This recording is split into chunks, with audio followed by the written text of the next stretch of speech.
प्रिय विद्यार्थियों, आज की सामाजिक विज्ञान की कक्षा में मैं डॉक्टर उमेश कुमार वाजपेयी आप सभी का स्वागत करता हूं। बच्चों, आशा करते हैं आप सब अपने घर में अच्छे से अध्ययन कर रहे होंगे और पूर्ण रूपेण स्वस्थ होंगे। बच्चों, आज सामाजिक विज्ञान विषय के उपविषय इतिहास के प्रथम अध्याय फ्रांसीसी क्रांति के तृतीय भाग अथवा अंतिम भाग का अध्ययन हम लोग करने जा रहे हैं। बच्चों, इसके दो भाग हम सीख चुके हैं, ये अंतिम भाग है। तो इसके पिछले भाग में, द्वितीय भाग में हमने क्या सीखा था, जल्दी से एक नज़र उस पर हम लोग डाल लेते हैं। फ्रांस में निरंकुश राजतंत्र की समाप्ति एवं संवैधानिक राजतंत्र के उदय के संबंध में हमने सीखा था। राजनीतिक प्रतीक चिन्हों के महत्व एवं अर्थ को हमने जाना था। विभिन्न राजनीतिक प्रतीक चिन्ह 9 आपको हमने दिखाए थे एक चित्र के माध्यम से, जिसमें एक राजदंड था, एक अंगूठी नुमा सर्प था और जो एक कानून की देवी थी, आदि आदि 9 चित्र थे। फ्रांस में राजतंत्र का पूर्णतः अंत कैसे हुआ और गणतंत्र की स्थापना कैसे हुई, इसके संबंध में भी हमने सीखा था। आतंक का जो राज्य था उसे क्यों कहा गया आतंक का राज्य, रोबेस्पियर के बारे में हम लोगों ने जाना था, जिसे अंत में गिलोटिन पर चढ़ाया गया था। तो अब आगे चलते हैं। आज के जो अध्ययन के शिक्षण बिंदु हैं हमारे, वह है डायरेक्टरी द्वारा शासन। जी हाँ, जो कभी नेशनल असेंबली हुआ करता था, जो कभी कन्वेंशन हुआ करता था, अब उसको डायरेक्टरी कहा गया। तो जो डायरेक्टरी द्वारा शासन है, इसे सीखेंगे। महिलाओं हेतु क्रांति का क्या अर्थ है, दास प्रथा का अंत कैसे हुआ, क्रांति एवं दैनिक जिंदगी का आपस में क्या संबंध है, नेपोलियन का उदय और वाटरलू का युद्ध क्या था, इस पर हम आज अध्ययन करेंगे। आज के अध्ययन के हमारे शिक्षण बिंदु हैं डायरेक्टरी द्वारा फ्रांस को कैसे शासित किया गया, हम इसको समझ सकेंगे। फ्रांसीसी क्रांति का महिलाओं के लिए क्या योगदान रहा, इसको हम समझ सकेंगे। और दास प्रथा का अंत कैसे हुआ, इसे हम जान सकेंगे। क्रांति का दैनिक जीवन पर क्या प्रभाव पड़ा, इसको हम समझेंगे। नेपोलियन का उदय कैसे हुआ एवं वाटरलू का युद्ध क्या था, इसके विषय में भी हम अध्ययन करेंगे। बच्चों, रोबेस्पियर के अंत के साथ ही जो जैकोबिनों की सत्ता थी, जैकोबियन क्लब जिन्होंने बनाया था, उनकी जो सत्ता थी उसका पूर्णतः अंत हो चुका था। अब सत्ता का जो दायित्व है वो मध्य वर्ग के कुछ संपन्न लोगों के पास आ चुका था। जैसे आपको याद होगा कि सत्ता का जो दायित्व है वो निरंकुश राजतंत्र की समाप्ति के समय भी जो संपन्न वर्ग था उसके पास आया था, तृतीय एस्टेट के संपन्न वर्ग के पास। तो यहाँ भी आप ध्यान दीजिए कि सत्ता का दायित्व अब मध्य वर्ग के कुछ संपन्न लोगों के पास आ चुका था। नवीन संविधान के अंतर्गत 2 चुनी गई विधान परिषदों की व्यवस्था की गई थी। हाँ, 2 चुनी गई विधान परिषदों की। इन परिषदों ने 5 सदस्यों वाली एक कार्यपालिका को नियुक्त किया, जिसे डायरेक्टरी कहा गया। इसमें 5 सदस्य थे। अभी तक क्या था, ये 5 सदस्य नहीं थे, सम्राट सर्वे सर्वा होता था। लेकिन अब सम्राट नहीं है, अब यहाँ 5 सदस्य हो गए, जिन्हें डायरेक्टरी कहा गया। डायरेक्टरी शासित नवीन व्यवस्था के साथ ही जैकोबिनों के समय की एक व्यक्ति केंद्रित व्यवस्था का अंत हो गया। नवीन संविधान के अंतर्गत संपत्तिहीन लोगों को फिर से मताधिकार से वंचित कर दिया गया। आपने ध्यान दिया होगा कि वहाँ पर मताधिकार दिया गया था लोगों को, लेकिन फिर से एक बार जो संपत्तिहीन लोग थे उनको इससे अलग कर दिया गया। विधान परिषदों में अब डायरेक्टरी के सदस्यों के मध्य झगड़े होने लगे। परिषद द्वारा उन्हें बर्खास्त किया जाने लगा। जो विधान परिषद थे उनमें डायरेक्टरी के जो 5 लोग थे वो आपस में ही लड़ने लगे और उनकी बर्खास्तगी होने लगी। आगे क्या हुआ, डायरेक्टरों के आपसी विवाद ने राजनीतिक अस्थिरता, स्थायित्व तो नहीं, अस्थिरता को जन्म दिया, जिसका परिणाम सैनिक तानाशाह नेपोलियन बोनापार्ट का सत्ता तक पहुंचना था। हाँ, जब आपस में झगड़ा करने लगे तो जो सैनिक तानाशाह था नेपोलियन बोनापार्ट, उसके उदय का अवसर उसे मिल गया। फ्रांस के इतिहास में सरकारों के स्वरूपों में बहुत से परिवर्तन हुए। पहले निरंकुश राजतंत्र रहा, फिर संवैधानिक राजतंत्र रहा, फिर गणतंत्र बना, नेशनल असेंबली बनी, कन्वेंशन बना और अंत में अब डायरेक्टरी का शासन आ गया। स्वरूपों में बहुत परिवर्तन हुआ बच्चों, लेकिन एक चीज़ नहीं बदली। वो क्या थी? स्वतंत्रता, समानता और बंधुत्व जैसे जो आदर्श थे, मूल्य थे, वो नहीं बदले। आप देखिए, समानता, स्वतंत्रता एवं बंधुत्व के जो प्रेरक आदर्श थे वो आज भी अपरिवर्तनीय रहे, अर्थात उनमें परिवर्तन नहीं हुआ। इन मूल्यों ने न केवल यूरोप को अपितु संपूर्ण विश्व के आंदोलनों को प्रेरणा प्रदान की। अब हमारा एक प्रश्न है बच्चों आपके मध्य में कि डायरेक्टरी सरकार में, कार्यपालिका में कितने लोग थे और फ्रांस की राजनीतिक व्यवस्था में उनका क्या प्रभाव रहा। अभी जैसा कि बताया कि जो डायरेक्टरी का शासन था उसमें 5 लोगों का समूह बनाया गया, 2 विधान परिषदों की व्यवस्था की गई जिसमें जो डायरेक्टरी के लोग रखे गए वो 5 लोग थे। और जो राजनीतिक व्यवस्था थी उन पर क्या प्रभाव पड़ा, राजनीतिक व्यवस्था तो थी लेकिन ये आपस में झगड़ा करने लगे जिससे कि फ्रांस में अस्थिरता का माहौल हुआ और फिर से एक बार तानाशाही राज्य उत्पन्न हुआ और वो नेपोलियन बोनापार्ट के रूप में। बच्चों आगे हम पढ़ते हैं महिलाओं के जीवन पर क्रांति का क्या प्रभाव पड़ा, जिसे कि अब तक हमने इस अध्याय में नहीं पढ़ा है, हम लोग इस पर चर्चा कर लेते हैं। फ्रांसीसी समाज में महिलाओं की सक्रिय भागीदारी रही। बिल्कुल, तृतीय एस्टेट की अधिकतर महिलाएं जीविका चलाने हेतु सिलाई, बुनाई, वस्त्रों की धुलाई, फल फूल, सब्जी आदि बेचना, घरों में काम करना, इस तरीके के कार्य करके अपनी जीविकोपार्जन किया करती थीं। तृतीय एस्टेट आपको याद होगा, प्रथम एस्टेट, द्वितीय एस्टेट, उनमें कुलीन और पादरी वर्ग के लोग थे और तृतीय एस्टेट में जो थी हमारी वो महिलाएं थीं और उन महिलाओं का काम क्या था, ये सामान्य कार्य करके अपनी जीविका चलाती थीं। अधिकतर महिलाओं के पास शिक्षा प्राप्ति के अवसर नहीं थे, सभी महिलाओं को शिक्षा प्राप्ति का अवसर नहीं था। शिक्षा के अवसर केवल कुलीन घरों की एवं तृतीय एस्टेट के जो धनवान लोग थे उनके घरों की महिलाओं को ही ये अधिकार प्राप्त था। ये महिलाएं न केवल घरेलू कार्य करती थीं अपितु लाइन में लगकर पाव रोटी लाती थीं। बच्चों अब आपको लग रहा होगा कि पाव रोटी लाना इतना बड़ा कार्य है। जी हाँ, फ्रांस में और यूरोप में पाव रोटी वहाँ का मुख्य खाद्य पदार्थ है, जैसा हमने आपको बताया था। तो उसको लेने के लिए लाइन लगती थी, घंटों लाइन में लग करके वो पाव रोटी लाती थीं, अर्थात खाद्यान्न की व्यवस्था करती थीं अपने घर चलाने के लिए। महिलाओं ने अपने हितों की रक्षा करने वाले विचारों पर चर्चा करने हेतु बहुत से राजनीतिक क्लब बनाना शुरू किया और अखबार निकालना भी शुरू किया। ये प्रारंभ है उनकी क्रांति का। फ्रांस में ऐसे क्लबों की संख्या लगभग 60 थी जो महिलाओं के क्लब थे, जिनमें वो अपनी चर्चा करती थीं, अपने अधिकारों के लिए लड़ने की योजना बनाती थीं। बच्चों फ्रांस का सबसे मशहूर महिला क्लब था the society of revolutionary and Republican women, ये नाम था, सबसे मशहूर जो है महिला क्लब था। महिलाओं की प्रमुख मांग थी कि उन्हें भी पुरुषों की भांति अधिकार प्राप्त होने चाहिए। इनका मानना था कि जन्म से हम सब बराबर हैं, हम समान हैं, तो हमें पुरुषों के बराबर क्यों नहीं माना जाता, अधिकार क्यों नहीं दिए जाते। जब 1791 ईस्वी के संविधान में उन्हें निष्क्रिय नागरिक का दर्जा दिया गया, आपको याद होगा द्वितीय भाग में हमने आपसे चर्चा की थी कि सक्रिय नागरिक और निष्क्रिय नागरिक। सक्रिय नागरिक वो थे जो 25 वर्ष की आयु से ऊपर थे और 3 दिन की मजदूरी के बराबर कर अदा करते थे, उन्हें सक्रिय नागरिक कहा गया था, आपको याद होगा। बाकी सभी लोग, महिलाओं के साथ बच्चे, ये सभी लोग निष्क्रिय नागरिक की श्रेणी में डाल दिया गया था। तो इनको इस बात का दुख था, इन्हें बड़ी निराशा हुई कि जो संविधान बना उसमें हमें निष्क्रिय नागरिक का दर्जा दिया गया। महिलाओं ने मताधिकार का, असेंबली के लिए चुने जाने का एवं राजनीतिक पदों पर विराजमान होने का अधिकार की मांग की। देखिए अब इनकी मांग शुरू हो चुकी थी। बच्चों एक ये चित्र है आपके लिए, देखिए, और इस चित्र को हमने आपको दिखाया है कि इसमें पीछे कुछ महिलाएं चल रही हैं जिनके हाथ में देखिए हथियार हैं, एक तराजू है। यह इस बात का परिचायक है कि हमें बराबरी का अधिकार दिया जाए।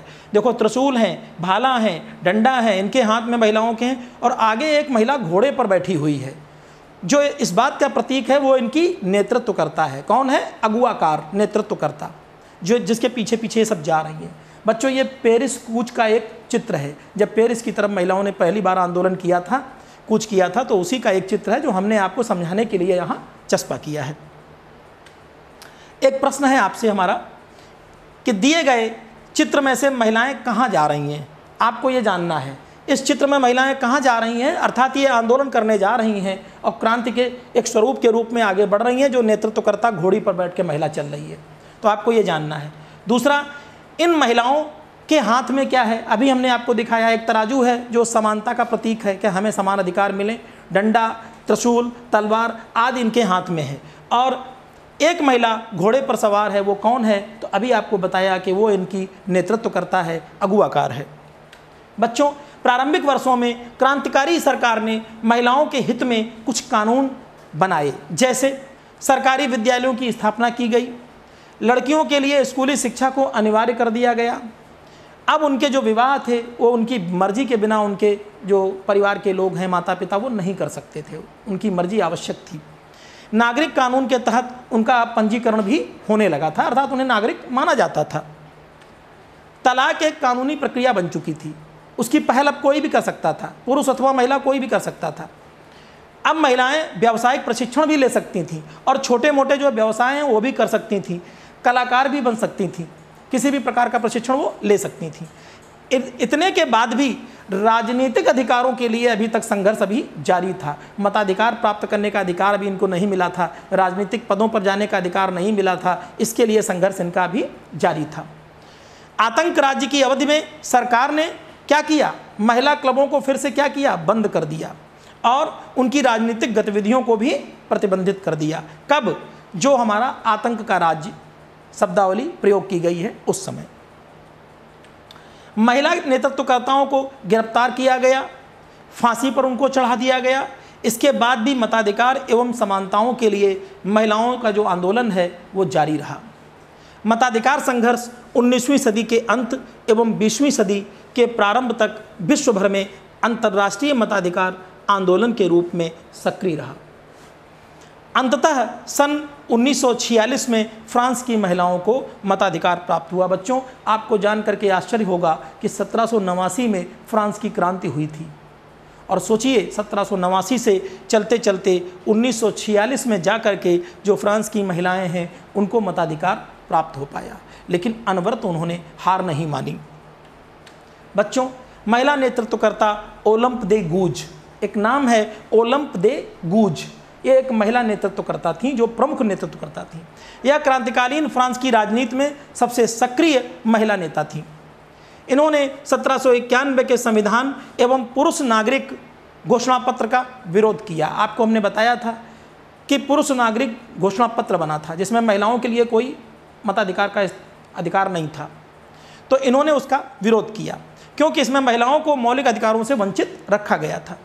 इसके जवाब में इन्होंने स्वयं महिला नागरिक अधिकार घोषणा पत्र तैयार किया अपना, जिसे नेशनल असेंबली में स्वीकृत हेतु भेज दिया।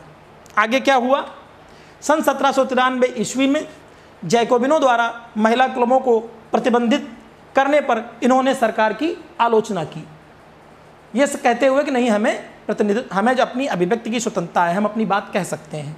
इन्होंने आलोचना की, जिसके जवाब में नेशनल कन्वेंशन द्वारा ओलंप दे गूज पर देशद्रोह का मुकदमा चलाया और उन्हें फांसी पर लटका दिया। किसको? ओलंप दे गूज को फांसी पर लटका दिया। ये जो महिला नेता थी इनको। ओलंप दे गूज महिला अधिकार घोषणा पत्र क्या था उसको समझिए। एक तो था पुरुष अधिकार घोषणा पत्र, जिसको आप पहले सीख चुके हैं, पढ़ चुके हैं, और ये है ओलंप दे गूज महिला अधिकार घोषणा पत्र। ये ओलंप दे गूज ने स्वतः बनाया था। इसमें क्या था? महिलाएं जन्मना स्वतंत्र हैं, अर्थात जन्म से स्वतंत्र हैं और पुरुषों के समान अधिकार भी उनको प्राप्त हैं। महिलाओं की स्वतंत्रता, संपत्ति, उनकी सुरक्षा और शोषण के प्रतिरोध करने के जो अधिकार हैं उनको सभी राजनीतिक दलों को और सरकार को संरक्षण देना चाहिए। ये बात ओलंप दे गूज ने अपने महिला घोषणा पत्र में कहा। सभी महिला एवं पुरुष नागरिकों का स्वयं अथवा अपने प्रतिनिधियों के माध्यम से कानून निर्माण में दखल होना चाहिए। ये भी इनकी मांग थी कि जो महिला नागरिक हैं उनका भी कानून निर्माण में दखल होना चाहिए। सभी महिला एवं पुरुष नागरिक अपनी योग्यता एवं प्रतिभा के दम पर सार्वजनिक पदों पर पहुँचें। ये देखिए, उन्होंने कहा है कि अपनी प्रतिभा और योग्यता के दम पर, कोई कुलीन और पादरी वर्ग से हो ऐसा जरूरी नहीं है, बिना किसी भेदभाव के सार्वजनिक पदों पर आसीन होने चाहिए, मतलब पहुंचने चाहिए। जैकोबिन राजनीतिज्ञ सोमेत के महिलाओं संबंधी विचार, ये तो आपने पढ़ा इनके बारे में कि महिलाओं के संबंध में इन्होंने क्या कहा। ये देखिए, जो ओलम दे गूज ने अपना महिला अधिकार घोषणा पत्र का बनाया, उसमें इन्होंने हर जगह महिलाओं की पुरुषों से समानता की बात कही। इनके विरोध में जैकोबिन राजनीतिज्ञ जो थे, सोमेत, भाई जैकोबिन इनके विरोधी थे, इन्होंने अपने विचार क्या दिए, हम लोग इनको जान लेते हैं। सोमेत ने महिला क्लबों को बंद करने को निम्न आधार पर उचित ठहराया। किस आधार पर? क्या प्रकृति ने घरेलू कार्य पुरुषों को सौंपा है? इनका कहना था कि क्या प्रकृति ने घरेलू कार्य पुरुषों को सौंपा है? प्रकृति ने पुरुष से कहा, क्या कहा? पुरुष बनो, शिकार करो, कृषि करो, राजनीतिक कर्तव्यों का निर्वहन करो, यह साम्राज्य तुम्हारा है। यह इनका सोमेत का मानना था। प्रकृति ने स्त्री से कहा, क्या कहा? स्त्री बनो, गृहस्थी के कार्य करो, मातृत्व का सुखद एहसास करो और घरेलू कार्य करो। आपको राजनीति में और आपको समाज की गतिविधियों में नहीं जाना है, ये इनका सोमेत का कहना था। लेकिन ओलंप दे गूज इस बात से भिन्न उनकी सोच थी।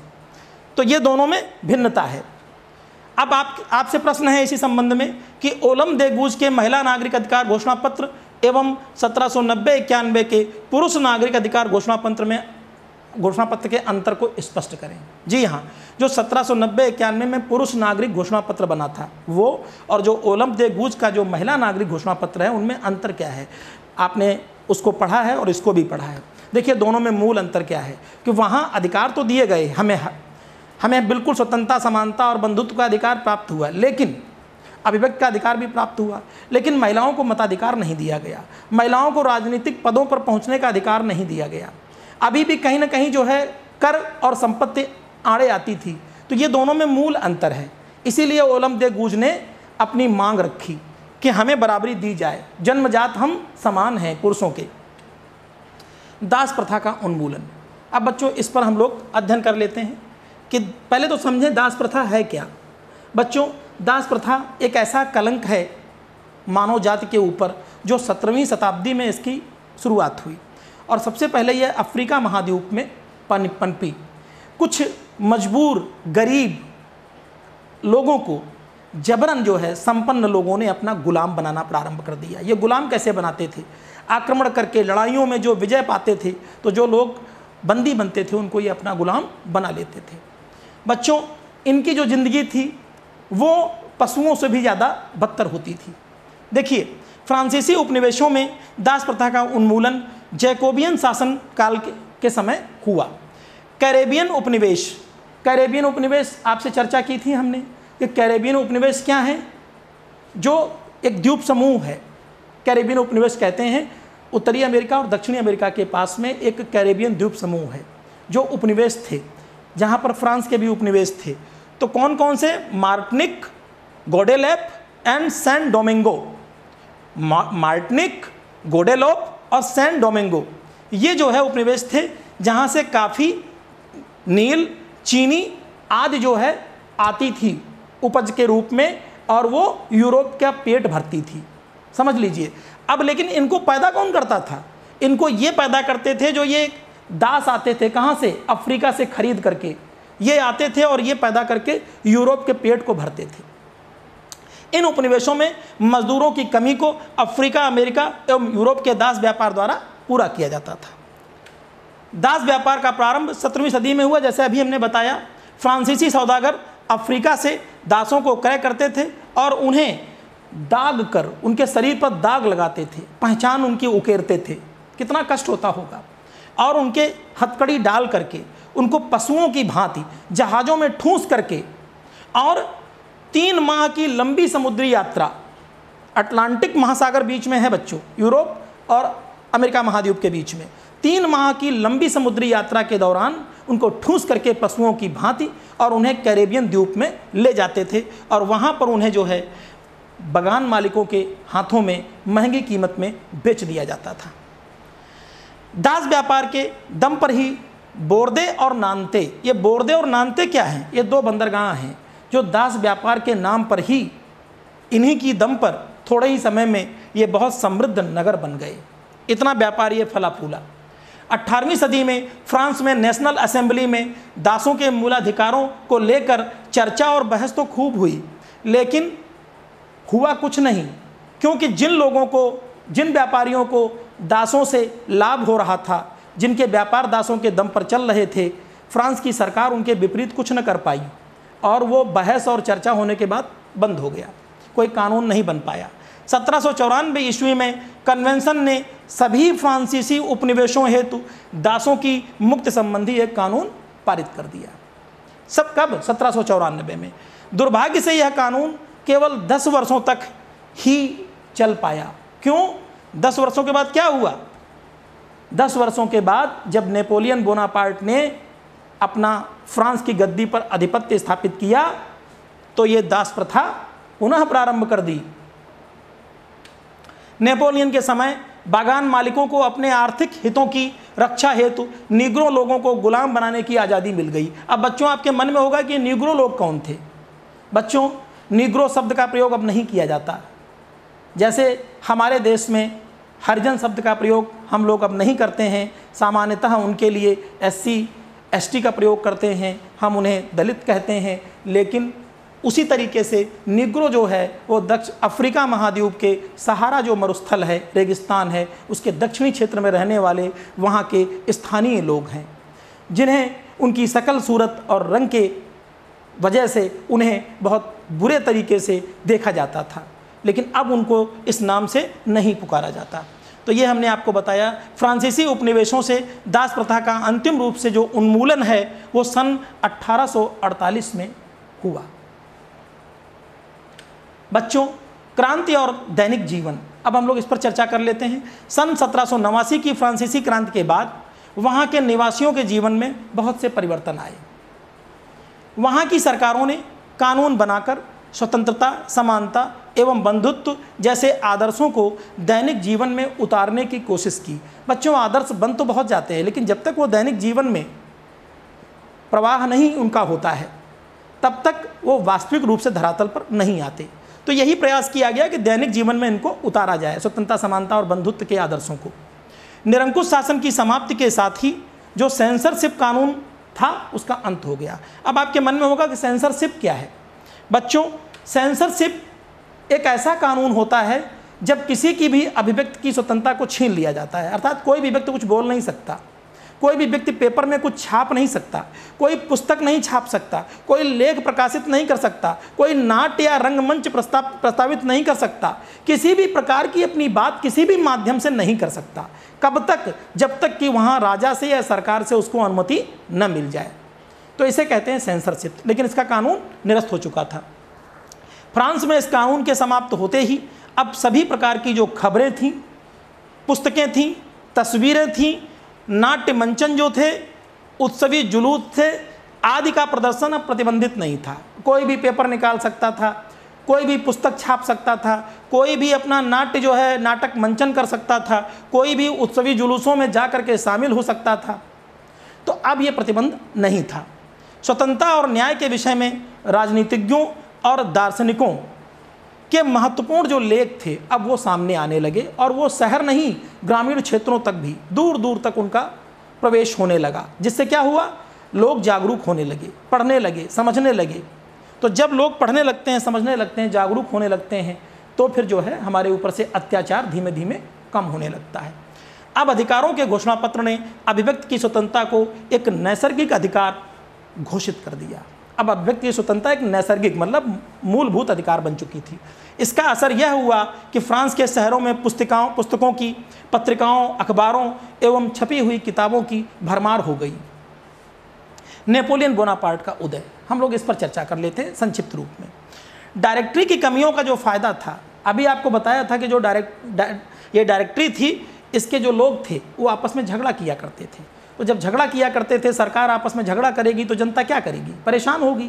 तो उसमें से जो नेतृत्व करता होगा वो उभर करके आगे आएगा। नेपोलियन ने वही किया और उसने सत्ता पर अधिकार कर लिया। तो उसका फ़ायदा उठाया और 1804 ईस्वी में फ्रांस की सत्ता पर वो काबिज हो गया। नेपोलियन ने सम्राट बनते ही पड़ोसी देशों को विजित करना शुरू कर दिया। क्यों? उसकी सोच थी साम्राज्यवादी, और जिसकी सोच साम्राज्यवादी होती है वो सोचता है हम और जीतते जाएं और बनाते जाएं और बनाते जाएं, अपना साम्राज्य बढ़ाते चले जाएं। यही इसने किया। पुराने राजवंशों को इसने अपदस्थ किया, समाप्त किया, और उनको अपने खानदान के जो लोग थे उनको उसने स्थानांतरित कर दिया, दे दिया कि आप लोग इनको देखिए। हालांकि नेपोलियन स्वयं को यूरोप के आधुनिकीकरण का अग्रदूत मानता था, उसने कुछ अच्छे कार्य किए भी थे। हालात ऐसे थे कि नेपोलियन को तानाशाह कहा गया, परंतु वास्तविकता में उसने कुछ अच्छे कार्य भी किए थे। जैसे उसने संपत्ति की सुरक्षा हेतु नवीन कानून बनाए थे। दशमलव पद्धति पर आधारित नाप तौल की एक समान प्रणाली उसने चलाई थी। प्रारंभ में फ्रांस के लोगों को नेपोलियन देवदूत की तरह लगता था कि हमारा ये रखवाला आ गया रक्षा करने, लेकिन बहुत जल्द ही लोगों का ये भ्रम टूट गया। कब? जब उसकी सेनाएं टूट पड़ती थीं, आक्रमण करती थीं, हमला कर देती थीं, तो लोग जो है वो डर जाते थे, सहम जाते थे। अंततः वाटरलू एक स्थान था, एक पहाड़ी क्षेत्र था, और वाटरलू नामक स्थान पर एक भीषण युद्ध के दौरान नेपोलियन बोनापार्ट की मृत्यु हो गई। उसके क्रांतिकारी उपायों का जो असर था, उसकी मृत्यु के बाद यूरोप एवं विश्व के लोगों ने उसको समझा जो उसने उपाय किए थे। फ्रांस की क्रांति के पूरे विश्व को, जो फ्रांस की क्रांति है उसने पूरे विश्व को क्या दिया? स्वतंत्रता, समानता एवं बंधुत्व जैसे परम अच्छे आदर्श दिए, जो पूरी दुनिया को जिन्होंने लाभान्वित किया। 19वीं सदी में ये विचार पूरे विश्व में फैले, जिसके कारण सामंती व्यवस्था का पतन प्रारंभ हुआ। औपनिवेशिक देशों में गुलामों की मुक्ति के नवीन आंदोलन प्रारंभ हो गए। आधुनिक भारत के पिता कहे जाने वाले, मानवता के अग्रदूत, आधुनिक भारत के पिता कौन कहे जाते हैं? राजा राम मोहन राय। बच्चों, तो राजा राम मोहन राय एवं मैसूर का जो शासक थे टीपू सुल्तान, आपने नाम सुना होगा, फ्रांस के इन क्रांतिकारी विचारों को इन्होंने आत्मसात किया, इन्होंने उनको पूरी तरह सीखा। टीपू सुल्तान ने तो जैकोबियन क्लब की सदस्यता तक ले रखी थी। राजा राम मोहन राय वो आधुनिक भारत के पिता कहे जाते हैं, वो इन बातों से बहुत प्रभावित थे। तो आगे हम लोग चलते हैं बच्चों। आज हमने इस अध्याय में क्या सीखा? अंतिम भाग में डायरेक्टरी की शासन व्यवस्था को हमने समझा, कैसे वो 5 लोग मिलकर शासन चलाते थे। महिलाओं हेतु क्रांति के प्रभावों को हमने जाना, कैसे ओलंदे गूस आदि जैसी महिलाओं ने किस तरीके से अगुवाकारी की। भले उनको फांसी पर चढ़ा दिया गया, लेकिन अपने घोषणा पत्र को कैसे निडर होकर उसने छापा। दास प्रथा का अंत कैसे हुआ, हमने इसको समझा, और दास प्रथा क्या थी इसके बारे में भी समझा। क्रांति ने दैनिक जिंदगी में क्या प्रभाव डाले, हमने इसको भी समझा। नेपोलियन का उदय एवं वाटरलू के युद्ध के विषय में भी हमने संक्षिप्त रूप से जाना। अब बच्चों, आज का गृह कार्य है 19वीं एवं 20वीं सदी हेतु फ्रांस की क्रांति ने विरासत में हमें क्या दिया। आपको लिखना है इसे। उन अधिकारों की सूची बनाएं जो हमें फ्रांस की क्रांति से प्राप्त हुए। आपको पूरी एक सूची बनानी है। नेपोलियन के उदय के क्या कारण थे, आपको संक्षिप्त रूप से ये बताना है। और बच्चों, इस अध्ययन से संबंधित अगर आपको कुछ भी अतिरिक्त अध्ययन करना है तो आप ऑनलाइन अभ्यास के लिए दीक्षा ऐप पर जा सकते हैं, अथवा उत्तर प्रदेश माध्यमिक शिक्षा विभाग के YouTube चैनल पर जा करके भी आप अध्ययन कर सकते हैं। बच्चों, उम्मीद है कि इन तीनों भागों में आपने इस पूरे पाठ को बहुत अच्छे ढंग से और क्रमशः सीखा होगा। मैं डॉक्टर उमेश कुमार वाजपेयी आपसे इसी के साथ विदा लेता हूँ। आप लोग घर पर रहें, स्वस्थ रहें और अपनी पढ़ाई करें।